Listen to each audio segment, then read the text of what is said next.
You know, I'm on a roll tonight. There's so many NFL topics I want to talk about heading into week 6. Joe Burrow is out, of course, for like most of the year.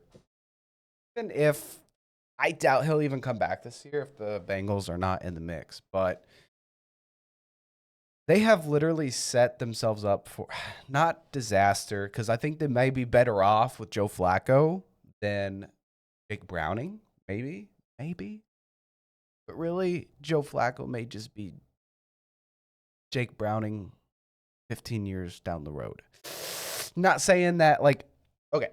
The combined age of the Bengals and Packers quarterback, that's who's playing this week, is 81. You got Bengals, Steelers are playing this week. Still getting used to that. Oh, my bad. I'm still getting used to the fact that Aaron Rodgers is not a Packer. I'm a Green Bay Packers fan. But you've got the Bengals, Steelers playing.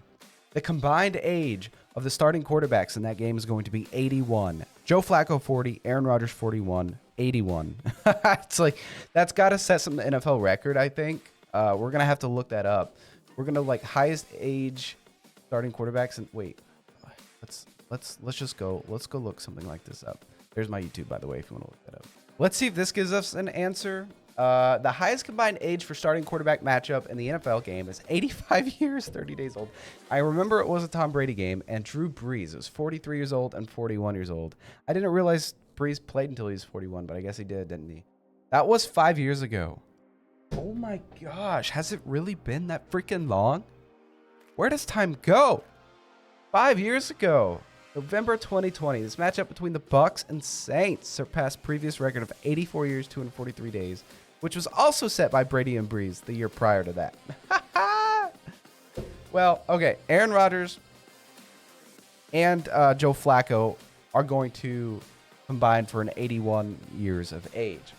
Not going to be the biggest combined age ever, but here's why I think the Bengals are cooked. Now, I think that Joe Flacco could perform very well. Don't get me wrong. The dude can throw the ball. He's still slinging it. Still got an arm for being 40 years old. The problem here is the Bengals offensive line just roasted, absolutely roasted Joe Burrow for years. Jake Browning, he's able to throw for a couple touchdowns every game, but he's also turning the ball over 3 or 4 times because probably he's not having enough time to pass the ball. And we're going to deep dive into this subject of why the Bengals offensive line has been absolutely terrible and why the Bengals are setting Joe Flacco up for disaster. Okay, now we're going to deep dive. So I found it. Okay.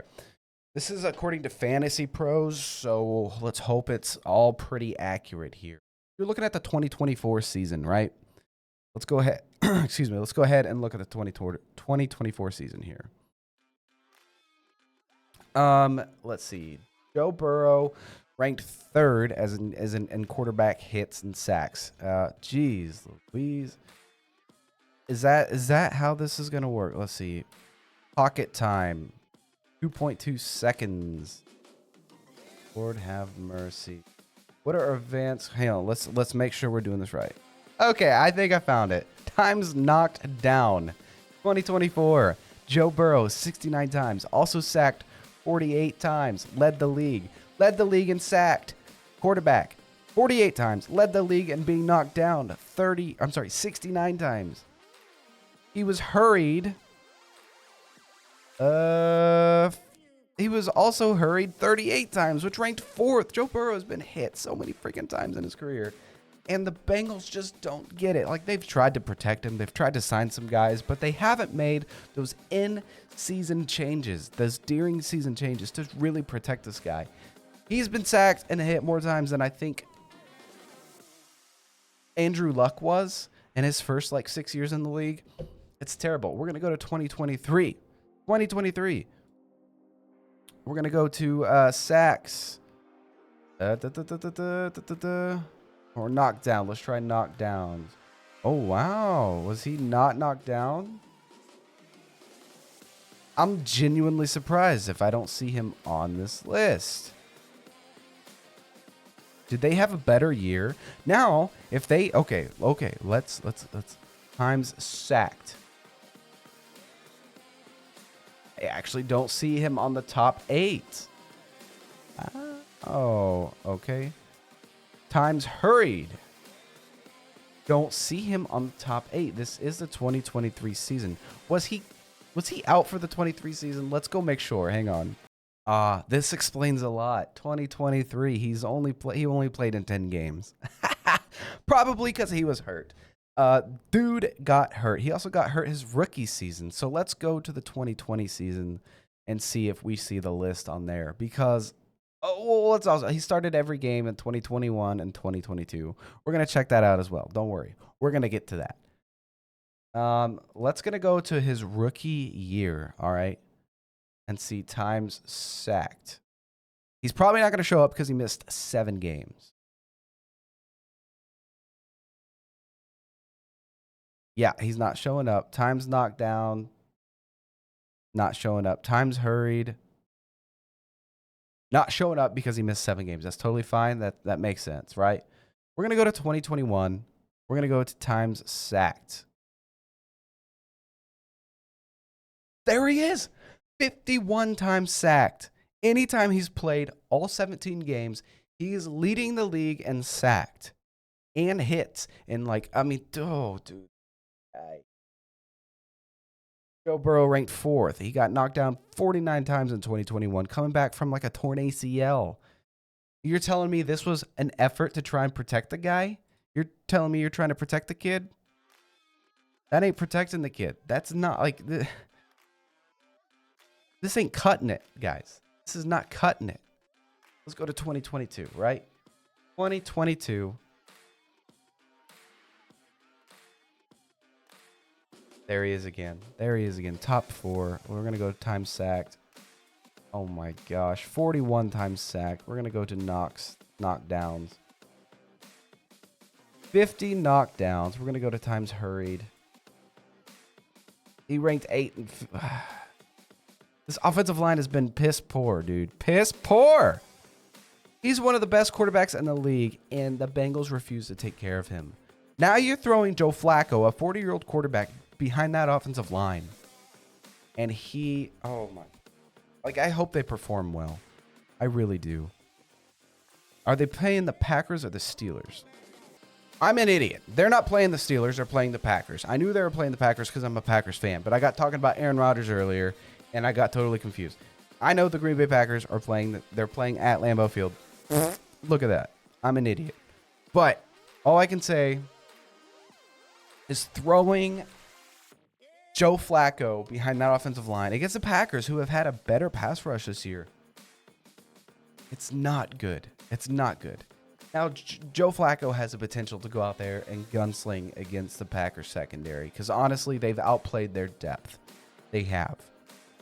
I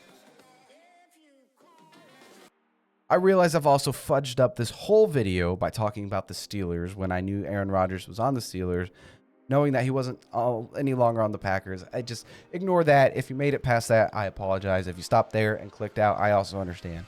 But we're talking about the Green Bay Packers.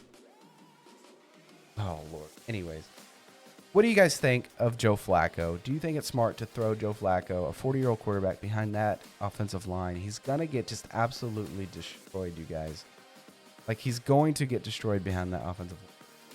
Unless he's experienced in getting the ball out or they have a game plan to check down a lot, I just don't see it going well. But like I said, the Green Bay Packers defense also has outplayed their depth on the secondary part. So don't be surprised. It's just a Packers thing to do, to lose. So pull. I'm an Arkansas fan as well, and they always do the same. They're called the Heartbreak Hogs. Packers are kind of the same way. Tend to lose big games or somehow miraculously not close out a game. So let's go ahead and deep dive into what the Packers have done defensively this season. We're going to be looking at total overall defense. Green Bay Packers have played lights out with the new hire of Hafley, and honestly, he's been really, really great. So we're looking at total yards per game. The Packers are only allowing 283 yards per game. Pretty good for an NFL offense, may I say. With Jeff Hafley, they have been playing lights out. I've got to say that. I am impressed with But like I said, they've also outplayed their passing game. Like, their secondary is not that great. And for some reason, they've only allowed 205 passing yards per game. Still top 10. 1, 2, 3, 4, 5, 6, 7, 8, 9, 10, 11. So they rank 11th in the league in passing offense. Rush defense has been great for the Packers, which is something they're not used to. 77.5 yards per game. And we're going to go to points per game. I think we already did that. Overall, they're only allowing 21 points per game. 3 touchdowns per game. That's it. And the good thing for Joe Flacco is that he has weapons on weapons on weapons. Now, will they be used? Will they be utilized? We're going to have to find out. We're going to have to find out if Joe Flacco has time to pass the ball, okay? Behind that offensive line. The pass rush for Green Bay is better than it used to be. And they've been playing lights out under Jeff Hafley. But Joe Flacco, you got T. Higgins, Ja'Marr Chase, you got Mike Gesicki, Chase Brown, and there's more. There's depth in the wide receiver room now. You've got that Tinsley kid who's been playing really, really great when he sees the field. And you got more tight ends. They use a lot of tight ends now in Cincinnati. They don't really have a tight end one. They don't even target Mike Gesicki a lot. If he's still there, I thought he re-signed on a 1-year deal. But they've got Noah Fant, I think, signed with Cincinnati as well. And they used Tanner a lot. Tanner something. But they've got a lot of depth there in Cincinnati. Now, will they utilize those weapons? We're going to have to wait and find out. And it's just it just seems like they're setting a 40-year-old quarterback up for disaster. If they were going to trade for a quarterback, it should have been someone that they really, really could have. Someone younger. Yeah, someone younger. Someone that, like, maybe could scramble a little bit. Just a little bit. I don't know. I want to see Joe Flacco succeed, but I'm a Green Bay Packers fan, so I don't want to see him succeed against the Green Bay Packers. But we're going to have to wait. We're going to have to wait and see, you guys. Tell me what you think down in the comments below. Do you think the Bengals set up Joe Flacco for disaster? And don't even get me started. Don't even get me started on Zac Taylor. Terrible head coach. I think he should have been gone last year, at least. Year before that. Like, just terrible. I think he's terrible. Just absolutely terrible. But I think that I think they've set up Joe Flacco for some kind of disaster. He's only literally been there for like 5 days, something like that. He's only got a couple practices under his belt. Smart guy, veteran quarterback. He can still just launch the ball. He throws hard.